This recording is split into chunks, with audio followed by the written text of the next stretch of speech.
Yo. What's going on, everyone? What's going on, chat? Hope everyone's doing good. What's going on, Spag? Another one of these. Hey, what's up, man? Nice to be here. How you doing, bro?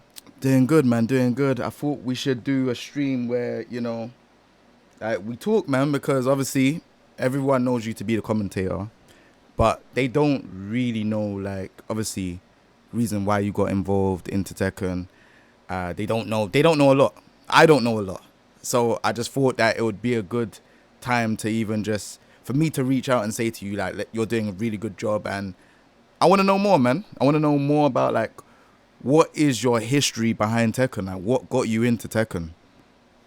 Yeah, I appreciate that, man. I think just like anyone, man. Um, first of all, thanks for having me here. It's good to hello everyone in the chat. I see you. But yeah, just like everyone, just it's a game. I didn't even know for a very long time that a competitive scene existed for this game, man. You just play the game because it's like something that you played in your childhood. I think most people who play this game competitively now, it's just something that they started casually and just enjoyed, right, as a casual. So it's the same with me, like I played the game, always played since Tekken 3 as a kid, with my brother, and never thought that it would end up getting to this situation where we are now, man. So, like, was there, like, any, like, martial arts background or anything like that? Because for me, like, I don't know if even anyone knows. I used to do Taekwondo. Mm. And, like, obviously that was kind of like I think my dad wanted to get me into it for, like, more of a confidence type of thing. This was, like, when I was really young. And then I saw, like, when I went to America, Florida, I saw Tekken 3 in a flea market, and I saw this guy doing kicks. So I used to be a Harung main in Tekken 3, just based on that. And then obviously moved into, Tekken 5 DR. That's where I played competitively. So, like, where was your kind of, like, your I want to try and create a community type of thought process? Like, how did that all come about? Yeah, so for me, yeah, like when it comes to me being like when I was a kid, I used to watch a lot of martial arts films. I was big into that.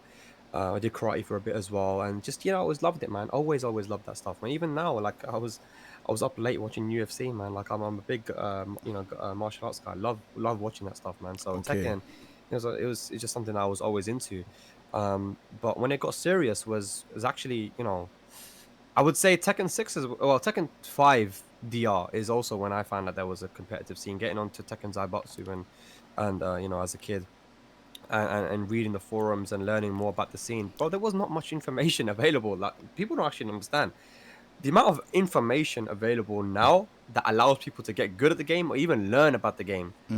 It's like and how the community has come together. Stuff like Twitch, like Discord, like all of these things. This stuff didn't exist back then, bro. We had forums. If you wanted to know what happened at a tournament, you have to follow a guy who's posting on the forum, telling you, updating you on scores.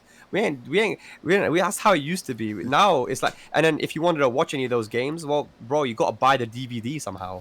Get that DVD sent to your house and of someone recording it. This is how it used to be. So people now who are getting into the game are very lucky because you get to watch, like, some of these guys may grew up in their Tekken career watching Koreans play on Twitch and having JDCR and other people come down to Europe and other places. This stuff never happened. So yeah, I feel like now the community is so big and it's the information is so everything's more global. Back then it was tough to learn that stuff, and I had like this mission. I want to find all this information. I want to know how to get good at this game, and what's the scene like. And there was so many OGs back then I could learn from. So yeah, that's it really. Tekken 5 DR, Tekken 6 times. I was kind of learning more about the competitive scene. Okay. You bring it back because there was, like, Evo used to be on the DVD, SBO used to be on the DVD. All of these, like, massive tournaments used to be on DVD, and they used to sell these DVDs. Like, it's crazy. Like, I actually even forgot about that era. Like, Yeah. So what would you say is, like, your first, like, debut into the scene? Because I can remember you for, I would say, I might be wrong in saying this, but I was gonna give it a wild guess. I remember you in Tag 2 at the start. I'm in Yeah. Tekken 5D. I'm old school now. But I remember you for Tekken Tag. You might be in Tekken 6. I can't remember. But let me know which one it is, because I don't know what it is. Yeah, so for me, Tekken 6, 2009 SVB was my first tournament. Like, Oh, and that was also it's actually the first tournament of Blackbeard, Adnan, who's been around for a long time. That was his first tournament as well abroad. So bro. like, it's funny how we're both really good friends now, and like he was there, I was there. I never met him, never spoke to him, but that was my first tournament in 2009. So as many years ago now, 13 years ago. My brother drove me down there. It was, I think, Harrow or something, the Oh, tournament, and got my ass kicked there, and I was like, damn, there's levels to this shit. I need to learn more. Um, then I went to some of these gamer based tournaments in Trocadero. I went to a couple of those. okay, yeah, Um, yeah, but then I really didn't get into the scene properly. I didn't feel like going offline in Tekken 6. I would just prefer to just be at home playing online. I was happy with that until Tekken Tag 2. And then when Tekken Tag 2 came out, I went to a tournament. I think you were there as well. It was Eurogamer 2012, and yeah, yeah, yeah, yeah, yeah, yeah, yeah, yeah. I played there, played against Inti in the grand finals, and yeah, it didn't go my way. I didn't punish anything. I didn't know anything about frames and from that moment, I was like, okay, I have the potential because I beat Shinjin, I beat Christina. Like these are, I guess back then were top players, right, or players that were good in Mm. the UK scene. And I was like, right, if I'm beating these guys and I don't even like know much about the game, then I have what it takes. I believe myself. So kind of just carried on from there, man. And started learning. I met Fergus and a bunch of other people. We were all starting out our competitive journey together. We made a Skype group. We didn't have Discord back then. A Skype. As the years passed, we got really good, became good friends. We created this little group, CKT. Um, we had Bronson and a bunch of other people at NYC Fab in there at one point. The Skype group, we're learning a lot from those guys. And yeah, it was cool to finally be able to start talking to people in real time, not forums, just like real time chat on Skype, and kind of play each other online and learn more about and then that's kind of, I feel like, the first time when online players were taken seriously, when myself and Fergus went offline and people were like, damn, like these guys are actually pretty good, this Spaghetti Rip guy and this Fergus guy and other people, they're beating people and they came from online. People started to get like uh online players to get more respect, so that is, yeah, it's pretty cool to see how the scenes developed. So, like, when we talk about like frame data and stuff like that, it wasn't back then. Like, obviously, that's the true fact. How do you think the resources have helped the newer Tekken players? Because obviously, we've seen, people like Joker doing really well, K Wiz, Gosane. Gosane ain't really new. I don't know if he's new school because he did play in Tag 2, kind of, but Yeah, he's more prominent in Tekken 7. I would say with Ghost saying, like, it's the same as me, where I was playing Tekken 6 and only started to get good in Tekken Tag 2. For him, he started to play in Tekken Tag 2, but like he didn't travel anywhere because he wasn't allowed to. He was too young, mum didn't let him, but he only started his first international tournament was in Tekken 7, so he started playing properly in Tekken 7. So I guess you can say he's kind of new school as well in a way, but he has been around for a while. Okay. Yeah, but But like yeah, those type of players, because like I'm just trying to figure out all the players that are doing really well at the minute. Those ones are kind of come to name fresh because of obviously CEO, Combo Breaker, like the major tournaments in the minute. Obviously Chicken Maru and stuff like that. Do you feel like resources have helped newer players in Tekken 7 now compared to how it was in Tekken Tag 2, where it was kind of like just raw? You have to learn, you have to understand everything, and there ain't much resources. 100%, bro. Like the main thing I think is stuff like Twitch, Discord. Those two are huge resources. YouTube as well, and the fact that there's more people who are willing to do content on YouTube. There wasn't a lot back then, in Tekken Tag 2, Tekken 6 times. It was really just Rip and Aris and Main Man and a couple other. There wasn't a lot of people. I know yourself and Menace actually, and Bubsy, and I was pushing out some stuff, but it wasn't a lot. Tekken 7 is really where it kicked off, when it comes to content. People putting out tutorials and spreading their knowledge, because I think we realized, when I say we, I mean the guys who were in the scene, myself, yourself, and other people, that Tekken 7 was gonna blow up. I think we kind of we realized that maybe as everything was happening, as Tekken 7 was getting before release, kind of everything was it was getting put on these game shows, and I think people were like raw, like I was noticing anyway that people were very interested in this game. So I think that, you know, everyone was ready to put out the content and get these newer players in. So yeah, I think content creators, Discord, Twitch, YouTube, these things have been massive resources to help these players to learn. Because now a new player can just jump on and instantly watch a video on how to, you know, get into Tekken, when that stuff was not there before. You had to learn it yourself. You had to, like, that information was hard to find. Everything's easy to find now, bro. It's like everything's so easy to find. Like, okay, you want to learn about frames? Here's a video on frames. You want to learn about how to get started? Here, you want to learn about which characters are the easiest to learn with? And here you go. You want to learn characters? Okay, let's say you want to play Josie. Okay, well, here's a billion Josie guides now on how to play the character. You know what I'm saying? So there's so much content available. And even if you want to self-study, man, like Tekken Tag 2 is when Green Arcade started to stream.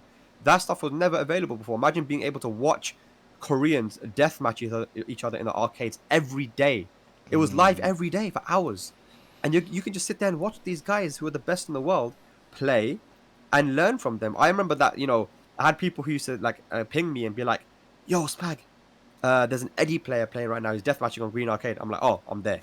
I want to watch. Let's see how he plays. Oh, he's playing versus Nina. Let's see how he deals with this matchup. And then I'm like, raw. So I'm learning. I wasn't even able to play the game. I was at university, but I'm still learning because I'm watching Green Arcade. So yeah, Twitch has been hugely helpful. So has YouTube, and so has, you know, Discord. We have TZ, man, Tekken's Bots with Discord. We can just talk to anyone, you know, and learn the game. It's crazy. It's mad. So like, there's a few interesting questions I got for you about Tekken 7. So obviously, Tekken 7 first came out in 2000. Let me get this right. I think it's 2015. It first came out, like in the arcades, yeah. Right, in the arcades. Obviously, like you bringing up like the arcade section of when, because I was one of those people as well. I was trying to watch out for the characters, like certain characters that was coming up on. I think it was Twitch, because they had it on two different streams. I swear it was Africa and Twitch, right?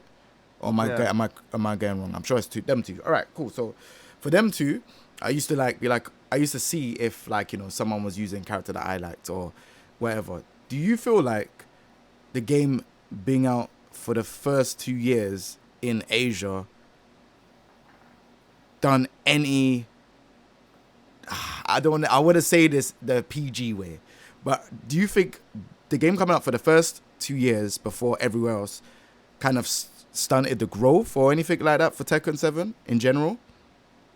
I think there's pros and cons for that. I think the pro is that when a game goes through the whole arcade process of it coming out in arcades first, it allows for the final product that comes out to be more balanced than it would have been if it didn't go through all of that. Because we had version B Katarina with downfall 2-2 and 2-2 having like mad pushback. We had, you know, Akuma not having down 3 without needing clean hit, you know, and a bunch of other stuff. I mean, she had Shaheen with 4-1, which was jailing and -1 or something. Like, it was crazy. I don't know. Like, we had a lot of broken stuff in that game, but it went through the process, you know, and we got a bunch of buffs and nerfs and you know, changes to the game through the people giving their feedback. I'm sure Nee and a bunch of other top players were able to give feedback, and then the final product, you know, Season 1 Tekken 7 that came on the console was pretty good. I think that it was nice. I missed Season 1. I think it was. I mean, I'm not saying that there wasn't any character that was super strong in that, and that it obviously had its problems, right? But then I think that it was good. But then there is a question. People saying, "Oh, did that actually give too much of an advantage to the Koreans?" Right. I don't know if it stunted the growth or anything. I think that the hype, I saw that people were watching these death matches on YouTube, you know, the Green Arcade death matches. I think that actually got everyone really excited. All I remember is that I was just kind of annoyed. Me personally. But why though? Why? This is what we have to be honest with each other. Why was you annoyed? I'll tell you why I was annoyed afterwards, but why was you annoyed?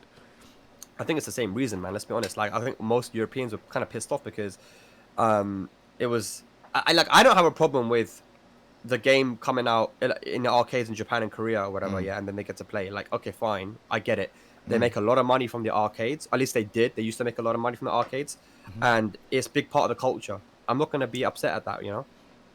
What annoyed me more was when there was a build that was put onto the console, which was being flown around America, and they had these Wizard World tournaments. Yeah. And they had like 1K each, which is kind of big money even back then. 1K for a prize pool in a tournament was big money back, you know, at the start of Tekken 7, Tekken Tag 2, and you know, 1K was like raw 1K. So that kind of annoyed me a little bit. I was like, man, why aren't we getting these same opportunities? Why does America get it? You know, Europe, no one seems to care. Blah blah. Blah. You know, I had this kind of bitterness, and I think a lot of people did. But you know, yeah, that's why I was annoyed really. But I don't think that it stunted the growth. It coming out on the arcades. I think that I think the promotion, everything was done really well. So like my one was kind of similar. I think what I didn't like is obviously Tekken Tag 2. There was a lot of people that was kind of like pushing for Tekken Tag 2 to kind of like be out to the masses, new players, trying to like obviously build up new players for Tekken 7. Obviously, then seeing that, you know, Tekken 7 has come out and it's been out for like a year, 2 years, and everyone else is playing. Well, not everyone else. That people in Asia were playing. Then it went to America. It's like, well, when are we gonna get this game? You know, like when are we gonna be able to like practice or play, or you know, it was always like this rare item that was just like, yeah, look, you're not getting it. Like, and eventually we had to wait 2 long years. Like, I definitely don't think it stunted the growth necessarily, because obviously it's got 9 million sales, so it's definitely not stunted the growth in that way. Yeah. But to me personally, I feel like it could have been like a global kind of release, because obviously the arcades was never gonna die, even if it releases a global release, because you're gonna have people in Asia that will want to go to the arcades to play anyways, regardless. So I feel like I was just kind of annoyed at that, but I think yeah, that's cool. Moving on. Yeah. I want to talk to you about this one now. So you spoke about the seasons, and you said season 1 is your favorite. Well, you didn't say your favorite season. Let me not put words into your mouth. You said season 1. You like season 1, right? So obviously we're gonna talk about the seasons in Tekken 7. Now there's season 1, where you know you had Geese, Noctis. Eliza came into season 1, but she was like a paid character. Then you have season 2. Negan, Marduk, Armor King, Julia, Lei, Anna. Season 3. Leroy, Fakaram. Who's that? No, Gamryu, Zafina. Yeah. Am I missing a character? Gamryu, Zafina. For season 4. Season 3. Gamryu, Zafina, Fakaram, Leroy. Ganryu, Zafina, Leroy Fackerman, right? All right, so it was 4. I think it was 4. And then obviously last one is, you know, Lydia and Kunimitsu. So I want to ask you, not in terms of like the moveset or anything like that. We're going to do it in different ones. So first off, where would you rank the 4 seasons in terms of the characters that got announced? In what regard though? Like in my personal opinion, just on the characters, how I like them. Yeah, in as the most favorite to the least favorite.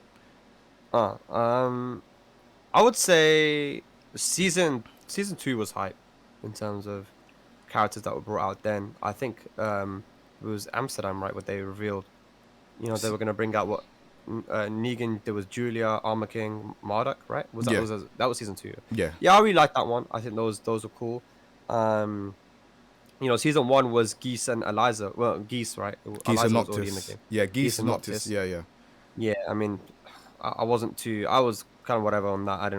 Personally, I didn't know who. I actually didn't know who Geese was when they announced him. What? Yeah, No way. I don't play like other fighting games, dude. So I didn't really know who that character was, man. What? I obviously know about KOF, but I didn't know who Geese was. And yeah. So and Noctis again. I don't play Final Fantasy. Never did. Still to this day, never played a Final Fantasy game. So I guess I've seen Noctis, but I never knew who he was by name.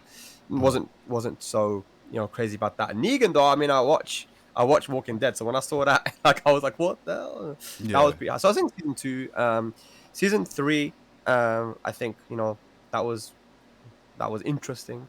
I think very interesting. But I would say season 2 for 1, then 2 for 1, then 3. Yeah. What about 4? Yeah. So I would say 4 was like my second favorite.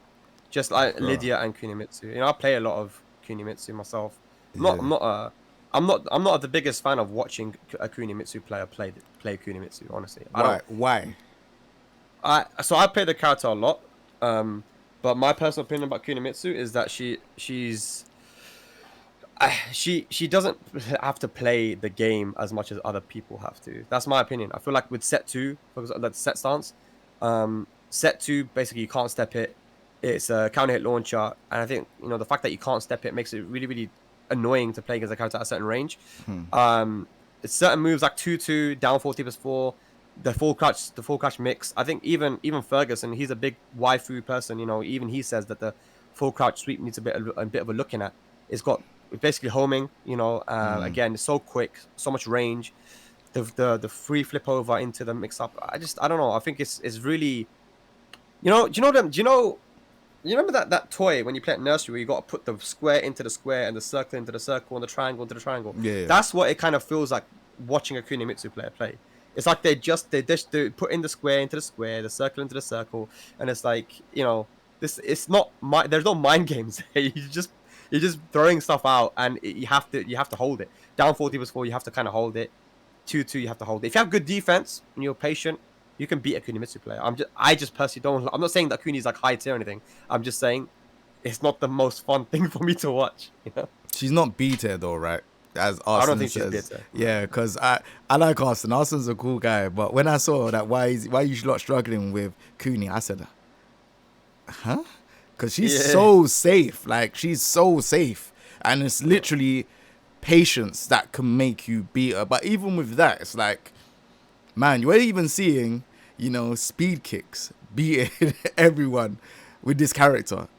And I'm like, bro, what is going on? Like, do you know what I mean? But I think he'll change his mind. I think he'll change his mind when he plays against like someone like Ao or some other top Kuni player. I really feel like he will. Arslan's like, people need to understand about Arslan is that he changes his mind a lot. I feel like he'll have an opinion, and then he'll be given some new information. Maybe he had played someone who makes him change his mind. He's not really like stubborn with his views and his opinions. He'll change his opinion if someone gives him a reason to change it. So I feel like if he plays against someone like Ao or some of the Kunis we have here, or I feel like he'll change his mind. I'm sure he will. All right, cool. So like, let's talk about obviously the release of Leroy and Fakram. You knew it was coming because obviously we're talking about the seasons, and that's obviously a big, massive. It was a massive topic all around in Tekken 7 history, if we even call it. So, like, obviously, Leroy, when he first released, was, he was busted. He was the best character in the game by far. Yeah, by far. Do you feel like? So this is an honest question now. Do you feel like Leroy, when he was busted, and I'm not trying to take no sides, obviously I main the character, cool, but this is an honest, genuine question. Do you think Leroy, when he was busted, is better than Akuma or Julia?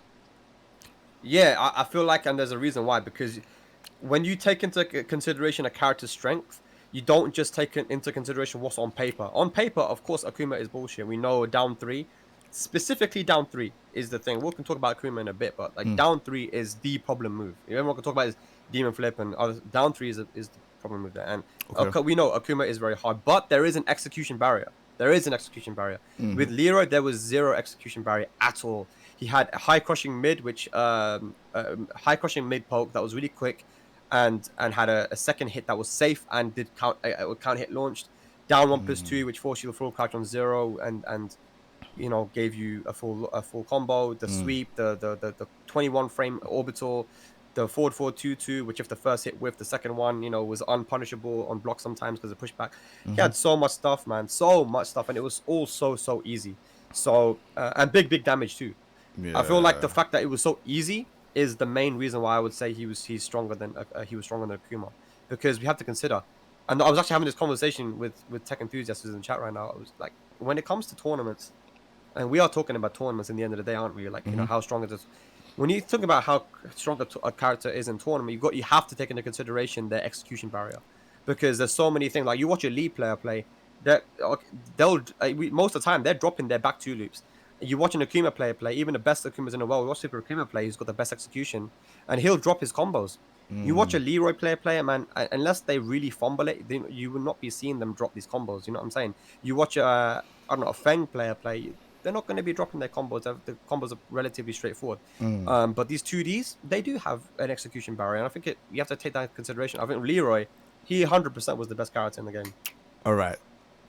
when you say 2Ds, do you think? Because to be honest, I'm not gonna lie. Maybe I'm just whack at the game, innit? But when I play Geese, sometimes I drop Geese combos. Do you feel like it's all 2Ds, or we just put in Akuma into that bracket, Akuma and Eliza? Because yeah, for what? For like execution? execution barrier. Yeah, I feel like Geese is a bit different. With him, he's like half Tekken and half 2D. Like he doesn't have the same things that Akuma and Eliza do. Eliza, I'm not saying is strong by any means, but she does get a big damage from being able to hit you with a low poke. She can do a low poke into EX slash. Geese doesn't get down 3 into anything, right? His big damage comes from whiff punishing you with a mid, and his mids are messed up. That's the thing about like Akuma. His lows, well, Akuma's everything is messed up, right? Lows, mids, highs. But with Geese, it's more that his mids are messed up.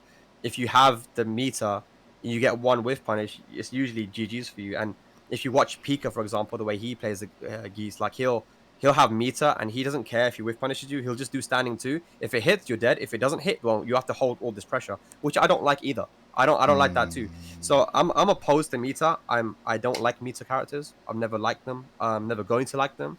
I think the whole concept behind it is fine for 2D games, but not fine for Tekken. So I'm against all meter. But I think that there is a clear difference between Akuma and Geese. A huge difference, I think, in my opinion.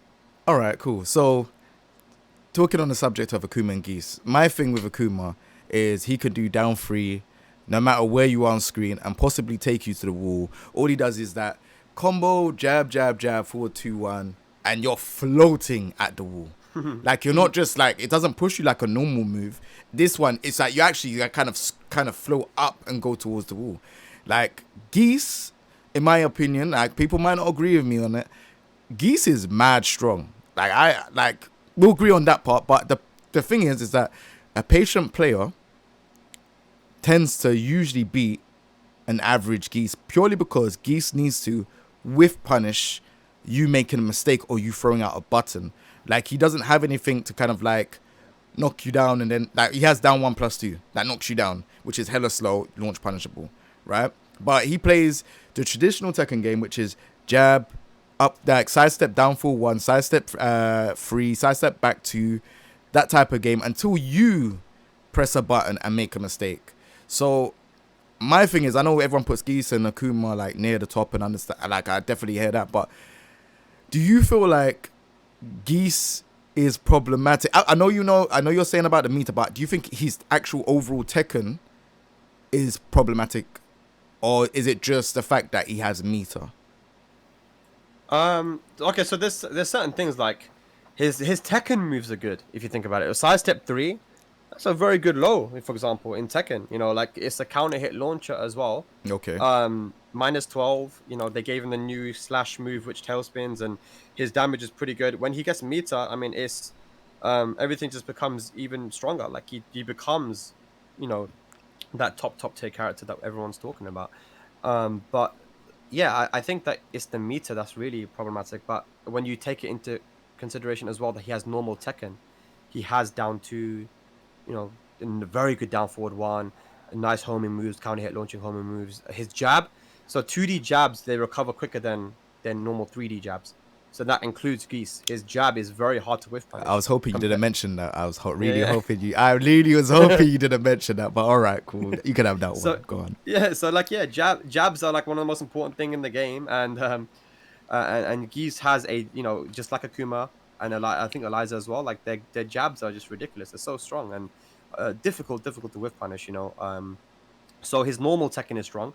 When you take into consideration, then you have the meter. It becomes overwhelming sometimes, you know. And again, I want to stress that the Akuma and Geese are, in my opinion, they're very far apart in terms of why they're bullshit. You know, I think that you could say that Geese is. You could say a lot of characters in the game are bullshit, but you say Geese, like his damage is really high.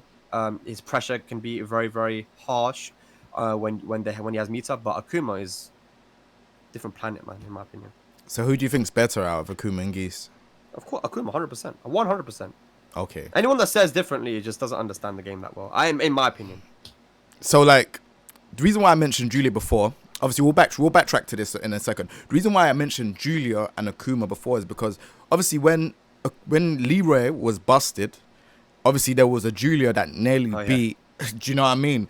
And obviously, Yeah, Mikio, yeah. right, and obviously a lot of people didn't know who he was at the time, and you know, obviously even now as time has gone on, he hasn't like he does his thing, but he doesn't like literally place all the time. Do you know what I'm saying? So it's like there's obviously the argument that Julia is. I personally think Julia's top 5, and I can explain. I just honestly think that her execution is not the easiest for one, and she's not a character that is pickup friendly for two. Like she's like there's other characters like you can pick up. I don't know. You can pick up a Leroy, a Fakaram, a Lydia, and do damage. Whereas, you know, you've got like loads of different things with Julia and loads of different options. So it's kind of like if you pick the right option on the day, you can do damage. And obviously, we've seen it at Evo Japan, you know? So, Yeah.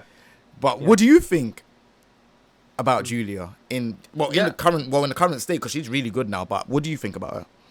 I've always been the biggest Julia hater. Everyone knows this about me. Like I've even before Evo Japan, I was saying Julia's bullshit, and it's funny how and I can find the tweets. I have the receipts. The timestamp's gonna be there. This was before Evo Japan. Me complaining about Julia, and Julia players downplaying said, "Oh, you know she's different now. It's difficult to play in tournament." Blah blah blah. Because they did change the shotgun notation now.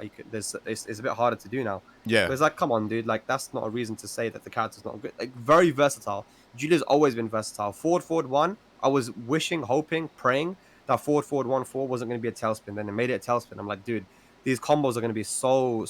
She has the best combo versatility in the game by far. Just the fact that she can do forward 1-4 as a tailspin, you'll see the craziest wall carry, the easiest combo adaptations that you can make because of that move, and then you know all of the other moves, her full crash mix, her pressure, her forward 4-1 really just kind of makes her such a overwhelming character. I feel like in the right hands, her neutral game is so strong. So yeah, I'm not a big fan of Julia at all, but I enjoy watching a good Julia play anyway. You know, I do think that she is the best waifu in the game. I agree with that. I think she is.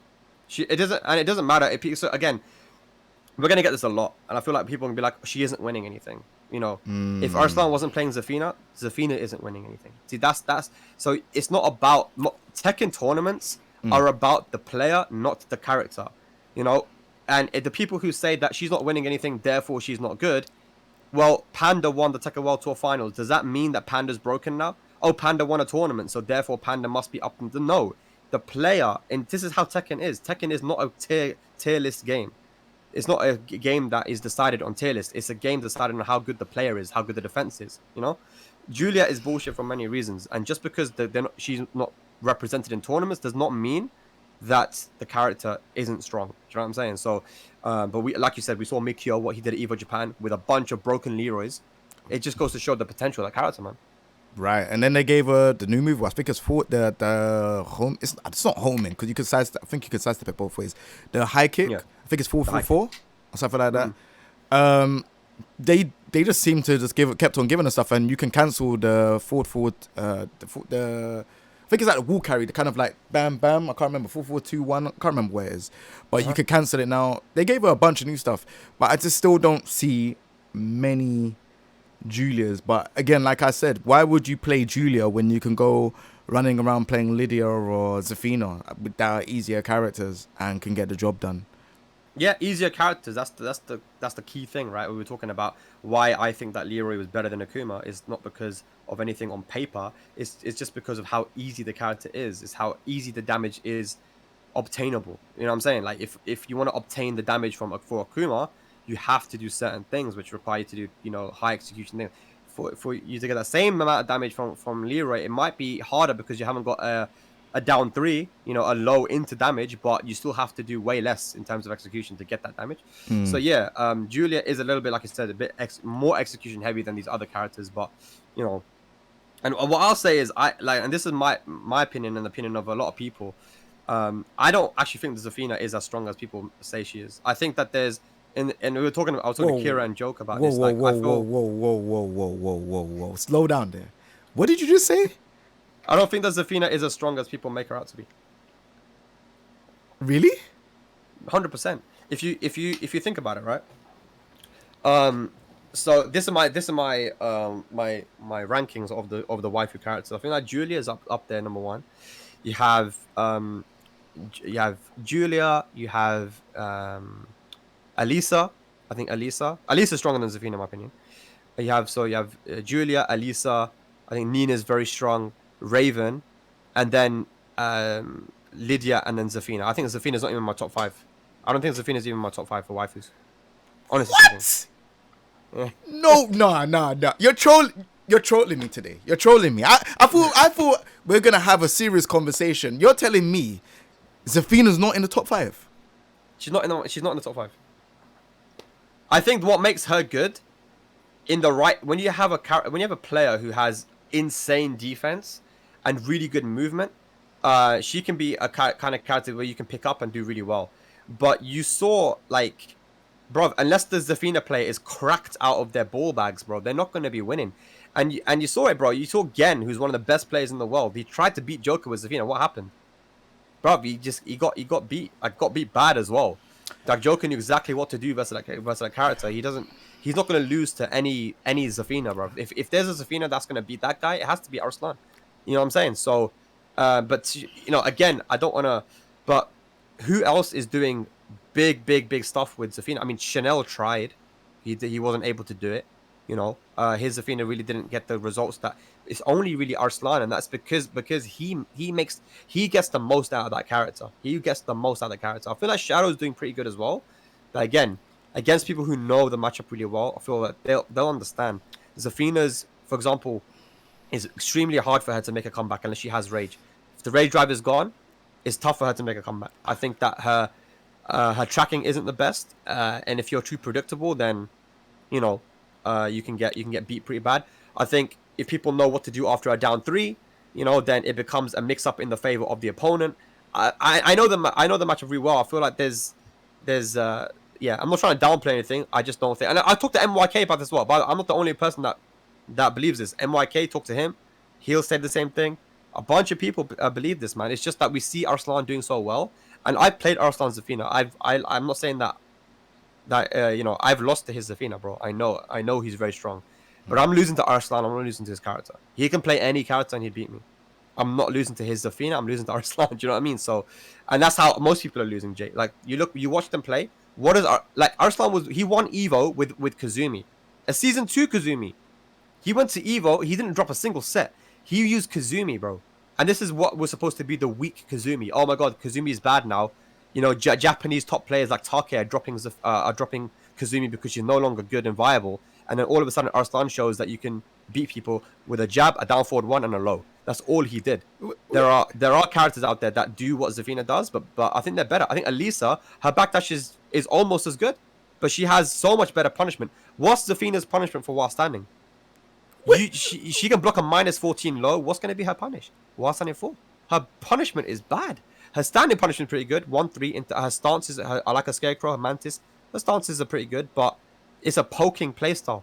It's not a kind of character like Lydia where you can just like walk up to someone and do hell sweep and get bare damage into Oki. Do you know what I'm saying? And she has to work. She has to work for her damage. And people who can work and do that work and defend, they'll make Zafina work. But there's not many people out there, Jay, that can do that. That can defend against the cheese and the big damage and do their thing. Bro, that's my opinion. I'm seeing Joker in there saying Alyssa is better than that. What's going on? That's facts. That's facts. 100%. It's true. It's 100% true. Are you trolling? Tell me why Zafina is better than Alisa. Because alright, here's my thought process on it. Zafina is one of the characters that is just mad annoying in terms of going into stance, like getting the pressure. Her poking is annoying. Her wall pressure, in my opinion, when she does the down forward 1 to that wall combo, then she's able to do down forward 1 again. Like she's able to just do things and keep poking and keep the pressure going in it. Like that's my thing with Zafina. Even if you're blocking, like just her options that she gets in her stances, her backdash, she literally can just. She's got the Tekken Tag 2. That's what I call it, the Tekken Tag 2 movement. Her movement is just she's out of there easily.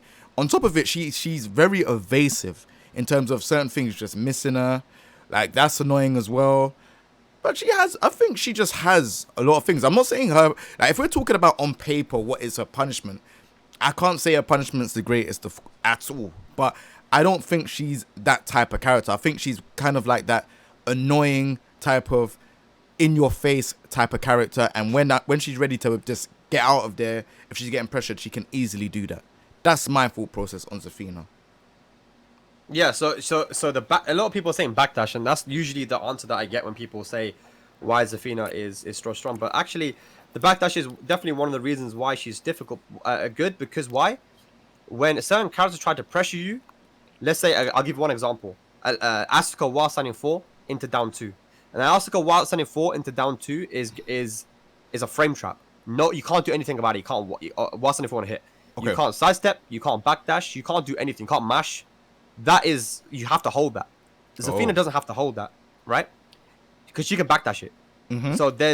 So her backdash does get her out of some situations and can be really difficult to, hard to deal with. Okay. So if you backdash that, hold that for a second. If you backdash that down 4-2 from Asuka, then a person that's on point at high level will just do down 4-2, right?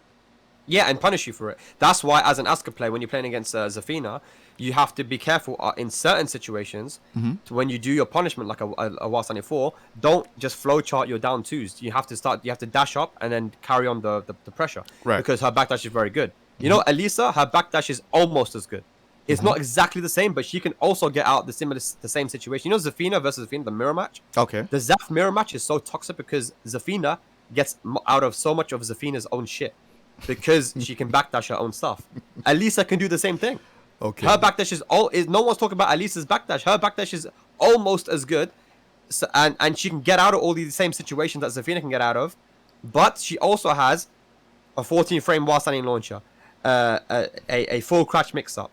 That's not punishable at all. She has her chainsaws. She has 50,000 power crushes. She has a 15 frame launcher, multiple 15 frame launchers. Zafina has a 16 frame launcher. She hasn't got anything to punish minus 15, right, for launch. A block punishment is bad, right? So her poking game is good 100%. But there are some people who can react to down 3. I spoke to Rangchu. I spoke to Arslan himself, and he said, yeah, a down 3 is reactable. And if they start reacting to that, you have to use down back 3, which really isn't a great low, And again, I want to just give the example. If you guys watch Gen versus Joker, Joker really showed how to play against Zafina. I play against Joker a lot with my Zafina. He knows the matchup well. He wasn't going to get caught off guard with Gen using the Zafina. Like you have to main the character, know everything about the character, and then he might have been able to win. But he's not going to win by just picking up Zafina and you know what I'm saying. But Elisa has what Zafina has, but she has a lot more. That's my opinion. I feel like Elisa is a stronger character than Zafina by a while. But people just don't. I guess, look, if you saw Arslan winning with Elisa, maybe people would start saying that. But people take too much. They look at tournaments a bit too much, and they say, I don't know. Elisa's better. You know what? This is why I felt like this talk about the characters is actually very good, because I still don't. I would agree to disagree on it, and obviously everyone's got their opinion on it. But I honestly think Zafina is a very good tournament character. Like, I know Alyssa can. One thing I hate about Alyssa, and I hope they change if there is a Tekken 8 or Tag 3, whatever, is I do hope that when characters go into stances, I hope it's universal that not everyone can block, because obviously Marduk is one of the characters that when he goes into Valtudo, he can't block anymore. He used to be able to block. But then there's other characters like, Zafina, Alyssa, that can just do a madness in stance and they can block. And I don't really like that. I think if you know what to do against the stances, and like I've taught people how to do that. Again, there's not many people in Europe that play Zafina. I'm pretty much the only one that plays really a lot of Zafina, right? Or at least I don't play her much. I don't play her much anymore. But I used to play a lot of Zafina, right? And the people just don't know. They just don't know. So much of the stuff is fake. And within my circle, with like people like Kira and Joker and all these guys and Fergus, like I've taught these guys how by playing them a lot with Zafina, they know what to do against that character. When honesty is not that bad. It's just that people don't know. With Elisa, man, bro, like even if you know it's bullshit, even if you know how to deal with chainsaws, it's a legit mix-up. She even has a standing four, bro. Her standing four is a counter hit launching homing move, 13 frames. Like she has so many more tools than Zafina. My opinion is Elisa is a stronger version of Elisa is a stronger version of Zafina, in my opinion. This is what I think. And maybe someone will be out there to prove me right. I think as long as Arslan's out there winning with Zafina, I think no one's going to believe me because he's doing his thing. I'm not downplaying. I think you're right. Zafina is a strong tournament character, but yeah, there is, you know, there are ways to go about it. And maybe if you don't know, just because you don't know doesn't mean that it's not the case. You know what I'm saying? Like people in the chat saying, "Oh, we don't want to lab or whatever." Like I made videos about it. I've shown how to beat the character. It can be done, man. It can definitely be done. All right, cool. So obviously, I remember you choosing Eddy in obviously the older game, well, Tekken Tag 2 and stuff. What do you think about, like, I don't know if you play Eddy anymore, but what do you think about the character in this game? Eddy is he still is the character that I find the most fun because obviously I played him for so long. I love backdashing with him, and I feel comfortable with him. Right, he is my main character in that way. But yeah, I just think he's underwhelming. I think that to get into mix-ups is a lot harder. His his damage is a little bit whatever. Yeah, and I don't know. I feel like he's underwhelming in this game. A lot of people rank him as the worst character in the game. You know, I don't know if he's the worst. I'm not a big tier list kind of guy. I don't know if he's the worst, but I definitely think he's down there. You know. Yeah, I don't know. I wish he was better, man. I wish he had better tracking. I think I spoke to John Ding about this. John Ding dropped Eddy, and you know he is an Eddy guy. He is #1 Eddy fan, bro. So to see him dropping Eddy for Julia, it kind of just goes to show, right? All they needed to do was give Eddy his down 4-2 back, which is not a lot to ask for, especially in season 4 Tekken. Yeah, a 14 frame down 4-2 elbow that tracks pretty well. You know that was all that Eddy needs, and it was all that I was asking for, all that John Ding was asking for. They never did it. Down 4-2 now is 15 frames. It's safe, but it can be stepped to either side. It has 0 tracking. And I guess, I mean, you know, right, from Tekken Tag 2, Jay, that down 4-2 was Eddy's main move. Even before, like Tekken 6, Tekken Tag 2, like down 4-2 has always been the move that you catch people sidestepping with, right? And it's the counter hit launcher. It's the main move, right? Yeah. You don't. It's useless now because well, not useless, but it's. Nah, it is useless. That like no one really like. The thing is with Eddy, yeah, I'll be honest. Like, I do think Eddy is one of the worst characters. Like, not the worst. He's one of the worst because every time I've kind of gone up against an Eddy, I've never really like. Unless I know that they're good, I kind of know what a game plan to choose and certain things because his damage, like you said, isn't good. And every time he combos, it's like he kind of pushes the character kind of off axis with his combos. Yeah, that's true as well. So mad annoying. Mad annoying. Try and get wall splats with Eddy, man, dude. Oh, because yeah, the back two kind of pushes him to the side. It's annoying. Yeah, like that back two in that tailspin combo that he does. It's like it kind of makes them go off axis. So then every time when you're trying to get them to I played a bit of him just to muck around, and I was just like, why is like none of the time they're never actually wall splatting properly. They're always kind of going to the side. So yeah, what do you think they could have done to make him better? Because he's not like a 50-50 character as such, like as how he was back in the day. He's kind of like more or less, I don't know. His damage is kind of rubbish. I'll be honest. Yeah, I think they could have just, like I said, the main thing would be to buff his down 4-2 because it was his main move, right? Now, I always agreed that back 1-4 was bullshit. They needed to get rid of that counter hit, and they did. Now I'm looking at it and I'm thinking, damn, even if they put back 1-4 back in, it wouldn't even be that deep in season 4. But I think they needed to get rid of back 1-4. They did. Down 4-2, man, just buff that down 4-2, bro. And then also maybe allow for, give him a different tailspin. Because if you look at the back 2-4, its recovery is so hard that you have to dash up. It recovers so late. The dash up can be quite difficult to get. And then you think about someone like, I don't know, Julia, for example, right? Let's say that Julia wants to get a tailspin and get a wall splat. Forward 1-4, and then running 2-1, easy wall splat, right? With Eddy, I mean, you have to pretty much do the same combo again and again.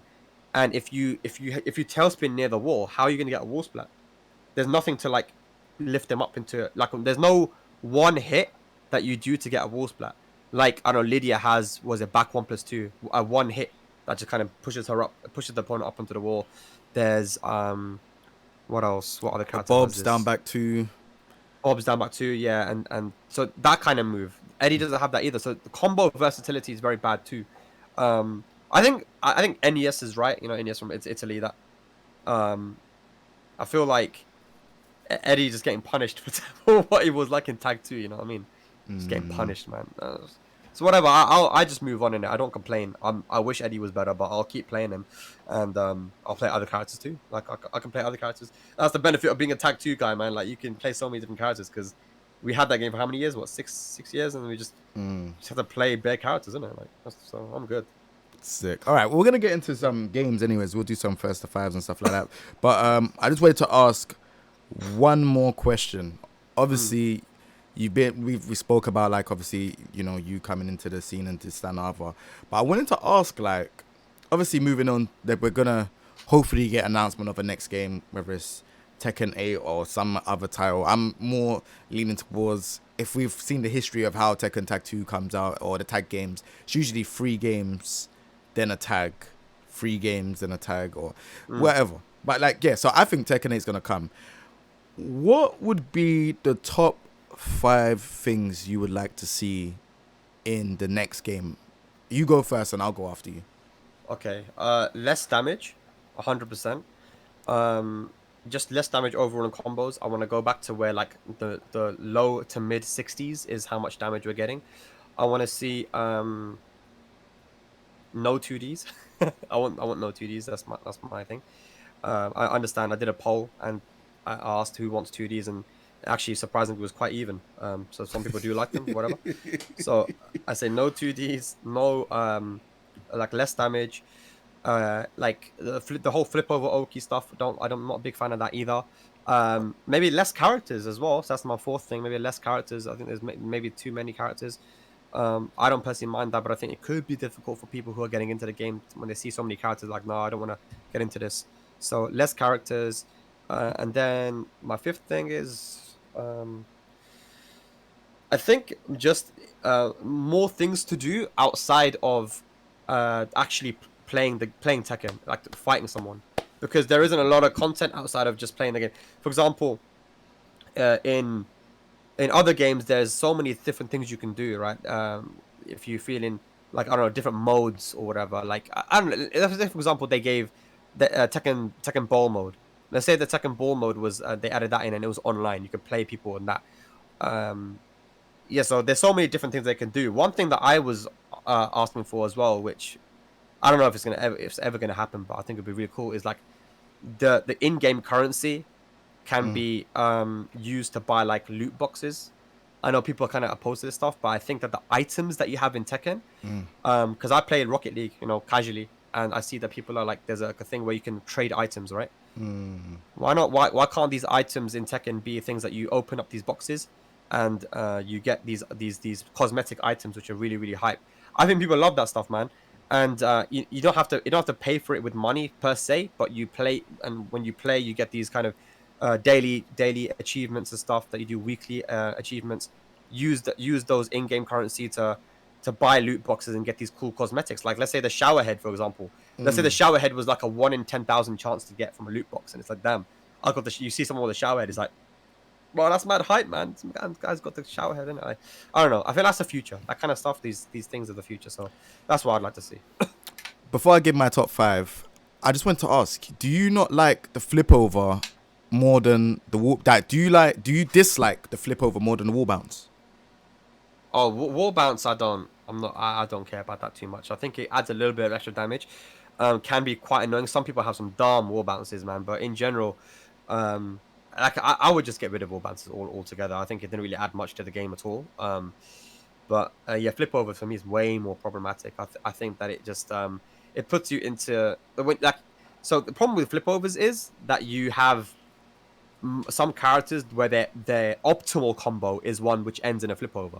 Yeah, it should have been a choice between a flip over for Oki or a go for damage. But now you have characters like Jin, they add this new string in which does the most damage and it also flips you over. What's the point in doing any other combo now? Always go for the flip over, and then you just get this ridiculous Oki. I think it should have always been a choice between damage and Oki, and that's how Tekken used to be, right? But now, I think flip over Okis and launchers being flip over, I don't like it, man. Horon back 3, Heihachi forward 4-2. You know, you ever go back to Tekken Tag 2, you try playing that game and you see when Heihachi forward 4-2 doesn't hit grounded, it's like, whoa, what the hell? Asuka forward 2, all these things, it shouldn't flip over, shouldn't hit grounded. So get rid of the flip over. I think that's way more problematic than wall bounces. Okay, now that's interesting because like I feel like there's characters, obviously like Zafina that, you know, like I was saying, the down forward 1-2-1. I think it's down forward. I can't remember what the string is, but that one there, if you try to get up and she does down forward 1, it will still keep you grounded. Like certain little things like that, if you do like get up kick or stuff like that, so you can then continue the combo again. I feel like that stuff there is more problematic than the flip over as such, because the flip over depends on how you get up. You can get up straight away and then be at the wall, or you can side roll and stay down, if that makes sense. So it all depends. It all depends, because obviously you got other characters like you're saying, Heihachi could just do 4-4-2 if you stay on the floor, or Kazuya could do 4-4-4 and stuff like that. So fair enough. All right. So my top five things. So I've always liked the idea of a loot box, and you know, the same thing that you said, I think it should be in fighting games now. It's been a long time where you should be able to have special loot in games, like special costumes and stuff like that, but it's very rare to get, because then it builds up the whole, you have that one single player mode where you can try and get things type of thing. Number 2, crossplay. Now I know it's going to be a bit hard because obviously we've had the tons of mods in Tekken 7, stuff like that. But I think if we had a crossplay mode, I think it would be really good to kind of just like, you know, if a friend is on PlayStation, you're on PC, you can kind of like just build a community easier that way, because not everyone's going to be able to afford getting a gaming PC, because we know Tekken 8 or whatever other game that comes out is going to have better graphics than Tekken 7, and Tekken 7 ain't exactly optimized, and this game ain't got the best graphics compared to all these other AAA titles. So hopefully they can find a way how to do crossplay. That would be good. Number 3, again, money. The money in this game is so pointless. Like, I feel like it's the same with Tag 2. Like, I've had 999999999 money for the whole time, because it's literally like there's nothing you can spend it on. Like, it just needs to be a lot more like, you know, you have to have a grind to get this money. And then, you know, you have to, you know, if you play ranked or if you play, I don't know, single player, whatever, like you have to really grind to get your money and then spend it on stuff wisely, rather than just, oh, I'm playing the game, oh, I've got all the money now, I don't know what I'm going to use this for. It just seems like a pointless feature. Number 4, I would say more single player modes, because not everyone's going to be able to pick up the game and be interested in playing story mode and treasure battle, you know, or online. Not everyone's going to be able to do combos. Like, this is something that you have to take into consideration. Some people, there might be bars where they have, you know, this Tekken game, and they might just want to play team battle. They might want to play amongst friends. They might want to do time attack and just see who can get the fastest. They might want to play survival mode and see how far they can push. There's so many other modes. Or they can have like a proper single mode. Like I see Street Fighter 6 is doing like a single world tour mode where you're doing free roaming and stuff, like kind of like Tekken 5 Dark Resurrection or Tekken Force. Bring back Tekken Force. Everyone remembers Tekken Force because that mode was unique to Tekken. Like, they need to bring that back. And then the last one, what was the last one I had? I had it in my mind now. Story mode interactions. That is it. So it's from Tekken 5. One thing that I'm a big fan on with Tekken 5 is, you know, character interactions, when they had, like, you know, you had Marduk talking to Anna, you had Marduk talking to King talking to Armor King, Kazuya was talking to Bruce. Like, it just felt like a complete game. Like, one of the reasons why I'm invested in most of these, like, most of the characters back then was because I wanted to know the story mode behind, or the lore behind these characters. In Tekken 7, you got this narrator that's, like, talking in monotone and it sounds boring as hell. And then you have the story mode, which is like, oh, you fight one character, then you find this pointless ending. You're finding Josie crying over Kuma. Claudio, we don't know what is going on with his story, like, unless you do like some read up or something like that. And it's like, who's Lei after now? Who's Lei arresting now? Who's like, what is going on? Like, and then they brought in Leroy and they brought in Fakram, and it's like these character trailers that they were releasing. Like when I went to Thailand, I saw like Fakram come from the the helicopter and sick. What is his story? I have to look online to see. Oh yeah, he's had this bad past, and he's like he's fighting for family. Like I'm looking, thinking, bro. So how was I meant to find this in the game?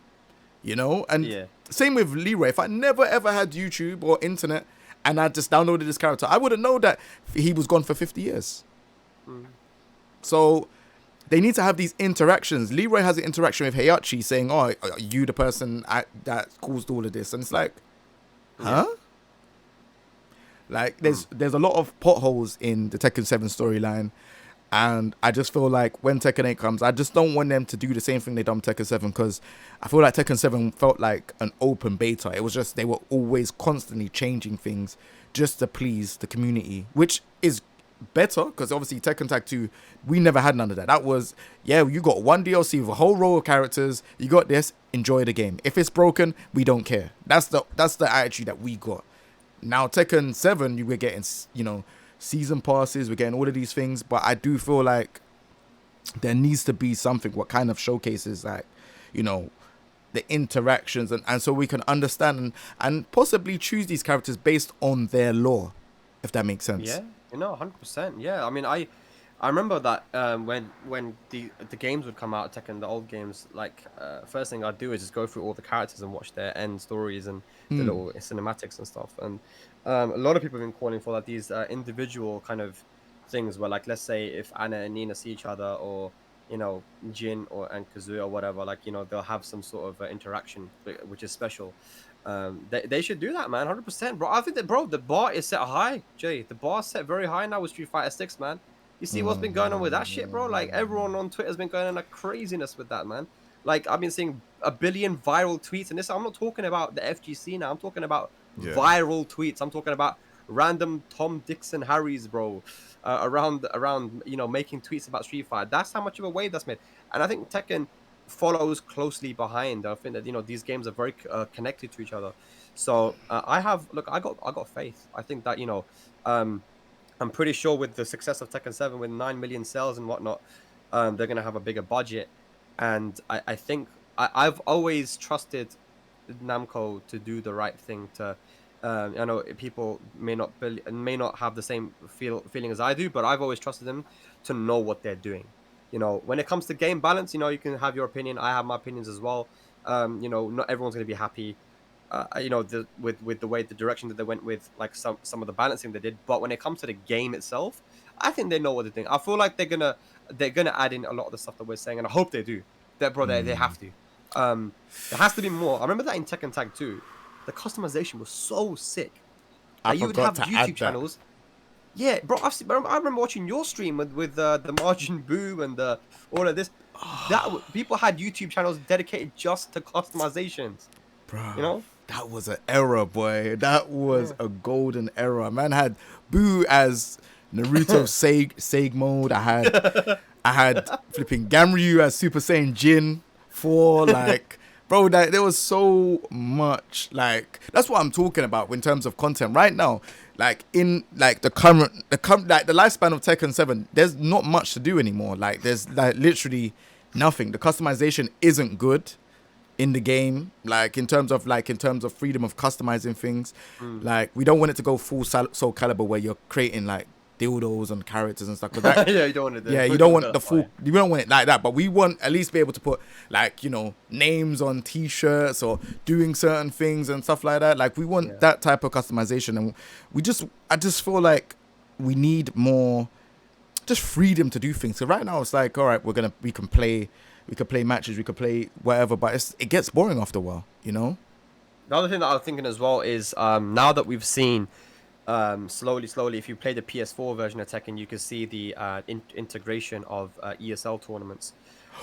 So the tournament mode is getting better. I think we have tournament mode, which is interesting, but what I would want to see is similar to what they have in Rocket League. Again, I look at Rocket League because they're doing it great. They're actually live right now with a tournament, a Masters event equivalent happening in London at the moment right now. How Grand does he finals know happening- this? This guy is a Rocket League. I bet you. No, wait 1 second.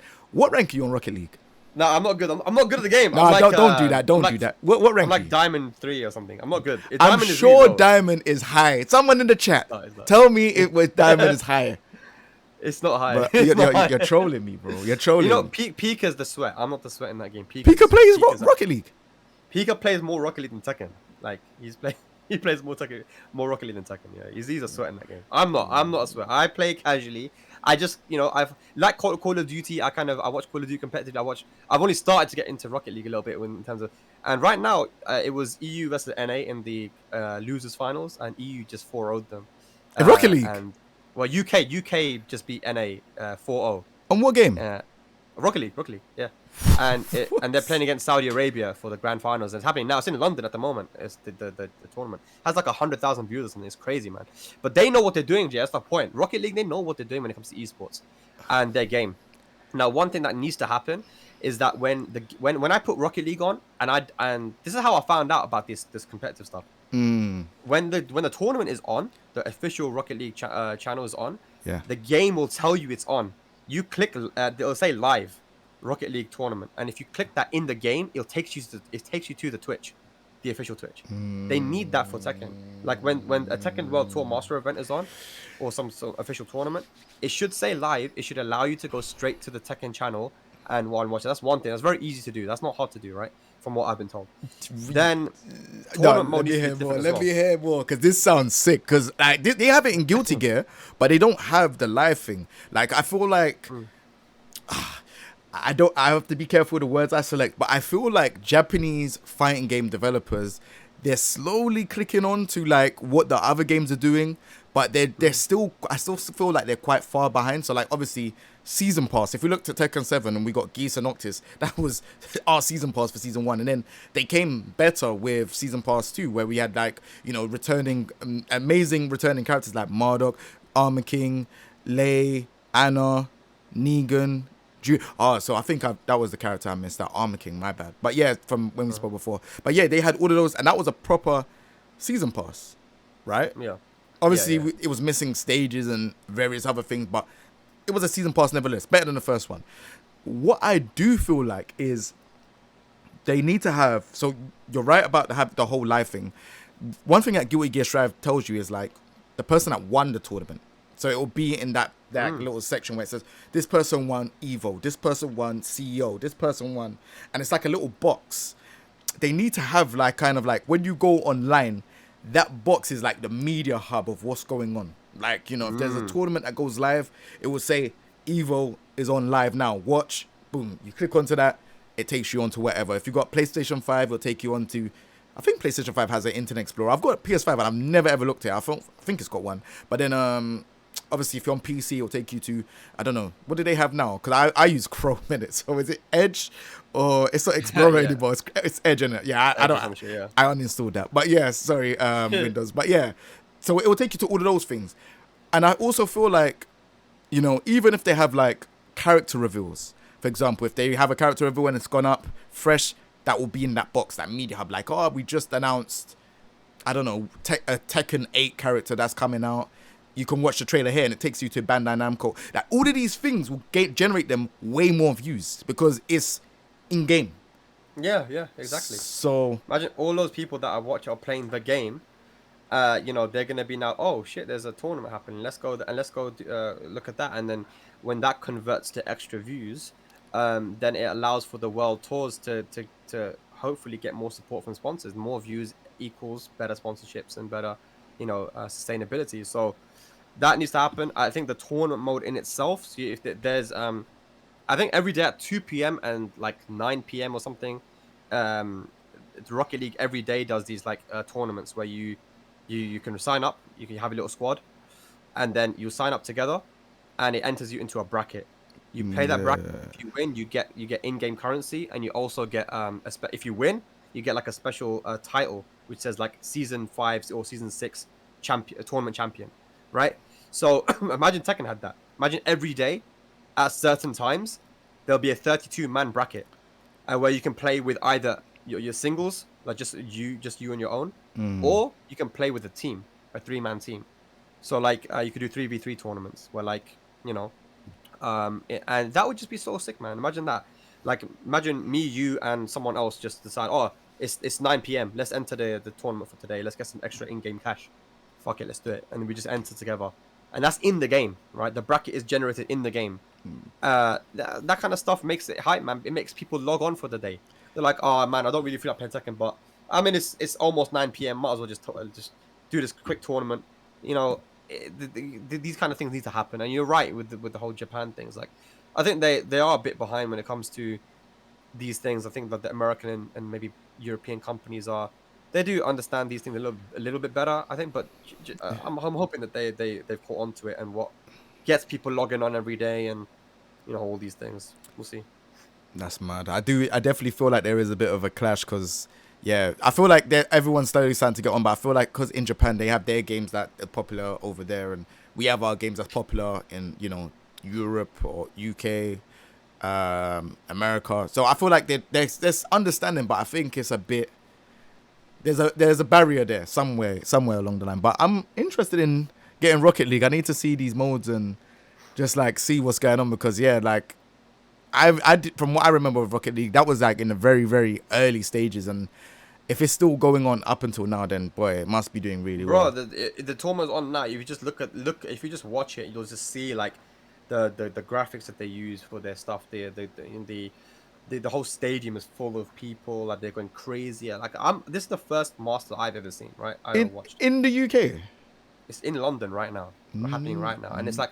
Always surprised me. I'm like, man, this is a full-on stadium and it's packed and there's people, and then I was playing the game before, watching any of these tournaments, and even the game is so good at like, keeping you interested. It's pretty crazy, man. Bro, I'm looking at it now. Yeah, are you watching it? Yeah, bro. Man said 116,000 people are watching this. It's crazy, isn't it? Like, and it's mad because. It's quite like, bro, I don't see any reason why Tekken can't have the same thing, honestly, because Tekken is a very international game too. This is Rocket League seems to be quite international as well, with Saudi Arabia versus UK Grand Finals, and you had America coming in third. But if you look at Tekken, you have Thailand, Japan, Korea, Pakistan, Europe, America, South America, or so many Africa as well. Like, bro, you have so many Middle East. So many regions, bro. Like, we just need to, I think, get with the times, so to speak, and hopefully with the competitive scene we'll be able to grow if we can get the casual people that play the game into the competitive side of it, and the game can help with that, I think. Bro, I can't believe what I'm seeing. Sorry if I'm not even saying anything, but I can't believe there is it's gone up to 120,000. It's crazy, isn't it? It's mad, bro. 120,000 viewers, man. Rocket League. And this is a game that is relatively new as well. It's not like, I mean, compared to Tekken has a long legacy, but something like Rocket League. I guess Rocket League is played more by the younger generation as well, which makes a difference. I think those games are always more popular. And it's a free game. It's a game that came, well, I don't know, it was free when it came out. I guess it only recently became free again on Epic. But yeah, like, they're doing their thing, man.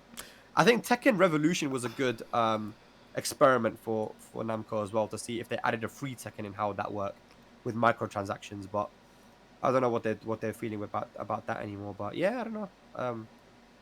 I don't see why Tekken can't get to this level at some point competitively. Oh, bro. All right, cool. Let's get some games in, man, bro. I'm ready to play some games, man. Like, you ready? Let's do it, man. Let's do it. Sick. Yeah. What character are you playing first? Because obviously, I ain't played you since Tag 2, so I want to see what type of robberies you're coming with now. Cause I'll play that my very weak Zafina. Oh, get out of here! I'm gonna play Leroy then. I'm gonna play Leroy. Let me load up the game. It's surprising there's not a lot of Leroy players around anymore, man. Like, I feel whenever there's a character that is strong and gets nerfed, people just drop the character, even if that character's still strong. Just because of nerfs, people they stop playing the character. It's weird. Do you feel like I've openly said to people that I don't think Leroy is as good as he was before? Yeah, 100%. Yeah, everyone knows that. No, people don't believe me. Well, you got nerfed quite a bit. Like, why would people? They think I'm